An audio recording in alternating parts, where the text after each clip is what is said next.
So many people, after they sit for ayahuasca their first time or come out of it and they're like, oh, ayahuasca told me I'm a shaman. Okay. I have heard that more times than I can count. And I really had to sit with myself when I started feeling that pull for myself to work with these medicines. I was like, am I just like full of it? Is this my ego? Am I just, what am I getting out of this? Like, why am I wanting to do this? And I really thought about it hard. What are my reasons coming from my shadow? What are my reasons coming from my light?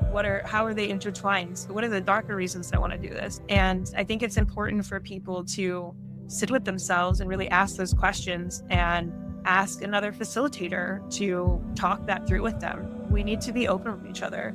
And this is something that I've done. When I went to Peru, I learned how to brew Wachuma and I began serving Wachuma. I started very humbly, first with myself and just seeing how I could handle myself in all of these different situations. Because if you can't handle yourself on that medicine, you shouldn't be serving other people that medicine, in my opinion. Like, everybody has processes that they go through. As a facilitator, usually you have to drink a little bit. You need to be able to manage yourself in that situation. So that's the first thing you need to think about. Are you in a place in your process where that's safe for you to actually lead other people?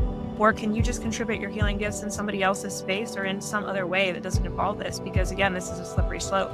And then when you're talking to somebody who you consider like a teacher or a mentor, have that clear conversation with them about why you want to serve. What is it that's happening for you that makes you inspired to do this? We had groups of facilitators sit together and we had a discussion about that. And it was something that was very eye-opening for me to actually make myself say what it is and to hear everybody else's. For some people to say, speaking as my higher self, I like to do this because I like being of service.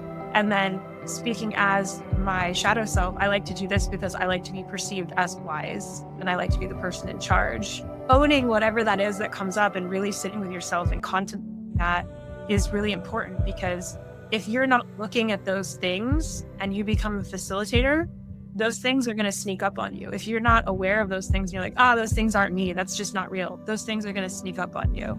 And you have to be in full awareness of your shadows as much as you are of your light.